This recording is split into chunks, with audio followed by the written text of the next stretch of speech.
জুলাইকে আমাদের বারবার স্মরণ করতে হবে। কিভাবে স্মরণ করব সেটা আমাদেরকে ঠিক করতে হবে।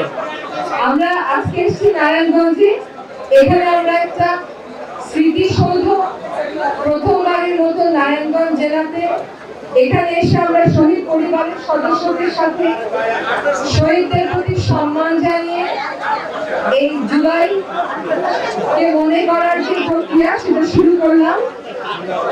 এই নারায়ণগঞ্জে আমরা 56 জন মানুষকে হারিয়েছি, যারা ভুলেছে, প্রাণ দিয়েছে এবং এই প্রাণ একটা উদ্দেশ্যকে সামনে রেখে তারা দিয়েছে।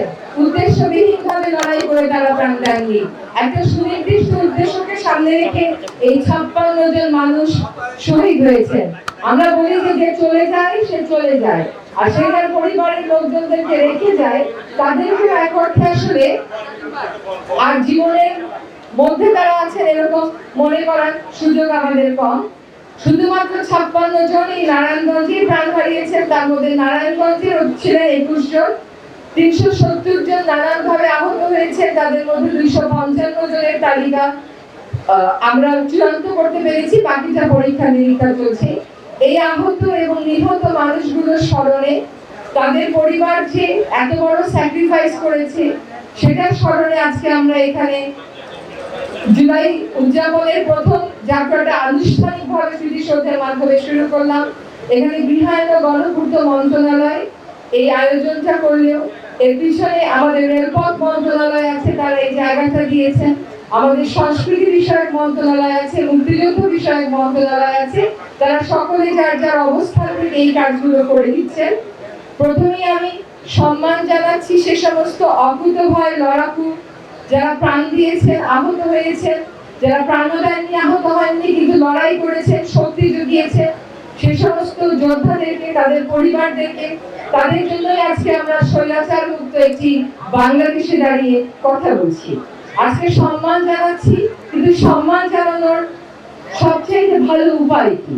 সম্মান কি আমরা একদিনই জানাবো, বা 5ই আগস্ট পর্যন্ত 36শে জুলাই পর্যন্তই জানাবো, নাকি সম্মান দেওয়ার আরো কোনো পথের কথা আমাদেরকে ভাবতে হবে, আরো কোনো পথের কথাই ভাবতে হবে। কারণ তারা উদ্দেশ্যহীন ভাবে প্রাণ দেননি, একটি উদ্দেশ্যকে সামনে রেখে তারা প্রাণ দিয়েছেন। সেই উদ্দেশ্যটা হচ্ছে বৈষম্যবিহীন একটা বাংলাদেশ গড়ার।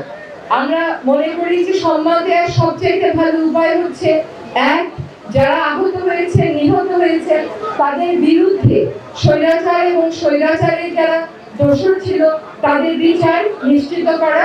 এই বিচার কেবল বিচার না, এই বিচার ন্যায় বিচার হতে হবে, যাতে আর কোনোদিন বাংলাদেশের কোনো মানুষ, বাংলাদেশের কোনো বাহিনী নিজ দেশের জনগণের বুকে এইভাবে করে গুলি চালাতে না পারে। আজকে যারা এখানে বেঁচে আছেন, লড়াইতে তাদের বন্ধুদেরকে হারিয়েছেন, সহযোদ্ধাদেরকে হারিয়েছেন, তারা বিচার চান। যে সমস্ত পরিবারেরা তাদের সদস্যদেরকে হারিয়েছেন তারা বিচার চান, তারা ন্যায় বিচার চান। এবং যে সমস্ত মানুষ আমাদেরকে রেখে চলে গেছে তাদের অনেক বড় বিচারের দাবি আছে আমাদের কাছে। আমরা সেই বিচার প্রক্রিয়া এগিয়ে নিয়ে যাচ্ছি। এটার ব্যাপারে আমাদের আইন বিষয়ক উপদেষ্টা কথা বলবেন। শুধু নিহত হওয়ার বিচার না, মানুষকে অন্ধ করে দেওয়ার বিচার, মানুষকে পঙ্গু করে দেওয়ার বিচার। সবচেয়ে বড় কথা হচ্ছে স্বাধীন দেশে নিজ দেশের নাগরিকের উপর নির্বিচারে একটা যৌক্তিক আন্দোলন দমিয়ে দেওয়ার উপর নির্বিচারে যে গুলি চালানো হয়েছে তার বিচার। কাজে এই বিচারের প্রক্রিয়া অবশ্যই আমাদেরকে শুরু এবং শেষ করতে হবে অত্যন্ত স্বচ্ছতার সাথে। তারা আরেকটা যে বড় স্বপ্ন দেখেছিলেন তা হচ্ছে দেশকে বৈষম্যহীন দেখবার। তারা এই বৈষম্যহীন দেখবার একটা বড় উপায় হচ্ছে দেশের প্রকৃত অর্থে গণতন্ত্র প্রতিষ্ঠা করার। গণতন্ত্র কেবল একটা মাধ্যমে প্রতিষ্ঠিত হয় না, সমাজের সকলকে যার যার জায়গা থেকে কাজ করে যেতে হয় গণতন্ত্রের প্রতিষ্ঠা করার। কেন এই বিজয় আসলো? গণতন্ত্রের জন্য তো আমরাও লড়াই করেছি 1990-এর দিক থেকে, গণতন্ত্রের জন্য এর আগেও লড়াই হয়েছে। এইবার বিজয় আসলো এই জন্য যে এইবার যারা লড়াই করেছে তারা মনের ভিতরে এক বিন্দু ভয়কে প্রশ্রয় দেয়নি। যখন তারা দেখেছে তাদের বন্ধুকে গুলি করেছে, তারা টেনে টেনে লাশ নিয়ে যেতে পারছিল না। যখন তারা দেখেছে তাদের বন্ধুকে গুলি করা হয়েছে, তার প্রাণ ছিল, সেই প্রাণ থাকা দেহটাকে, রোজা রাখা প্রাণ থাকা দেহটাকে যখন ট্যাঙ্কের থেকে ছুঁড়ে ফেলে দেওয়া হয়েছে, যখন তারা দেখেছে তাদের বন্ধুদেরকে মেরে ফেলে লাশ পুড়িয়ে দেওয়া হয়েছে, তখন তারা নির্ভীক হয়ে গেছে। তাদের মধ্যে আমিও মারা যাব, আমার পরিবারের কি হবে, এই চিন্তা তারা করে নাই। তারা বিচারের জন্য দেশটাকে বৈষম্যহীন করতে ওইভাবে করে আত্মত্যাগ করে দিয়েছে। এই আত্মত্যাগ এবং নির্ভীক ভাবে যদি সেদিন বন্দুকের মুখে তারা দাঁড়িয়ে না থাকতো, আজকে কিন্তু এই বিজয় আমাদের আসতো না। আমাদের জীবনে 5ই আগস্ট আসতো না যদি সম্পূর্ণ সংখ্যাহীন, ভীতিহীন ভাবে এই ছাত্র জনতা রাস্তায় দাঁড়িয়ে প্রতিরোধ করে না তুলত স্বৈরাচারী সরকার ব্যবস্থার।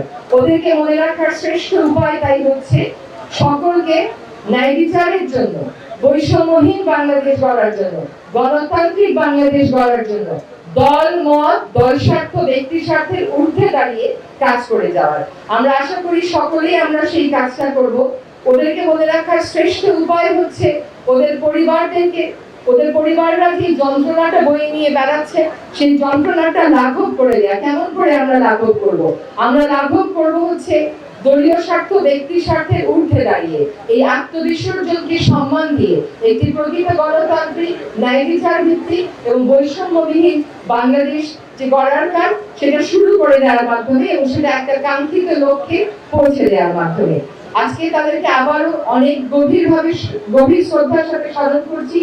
আপনারা যারা শহীদ পরিবারের সদস্যরা এখানে আছেন, আপনাদের একজনের পরিবারের সদস্য মারা গেছে 5ই আগস্ট, তার মানে বিজয়ের দিনে।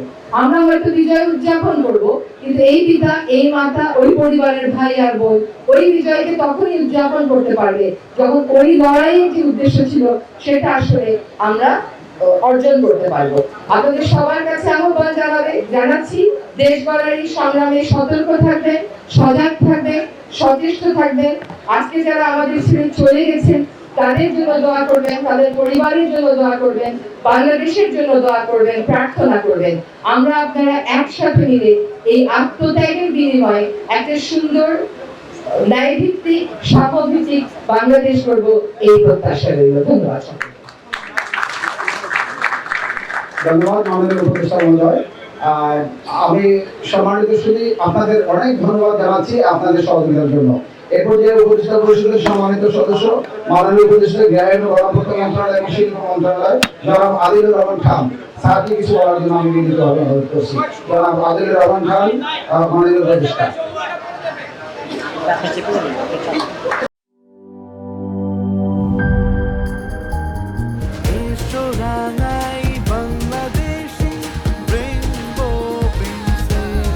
রেইনবো পেইন্টস, ছড়াও জীবনের রং।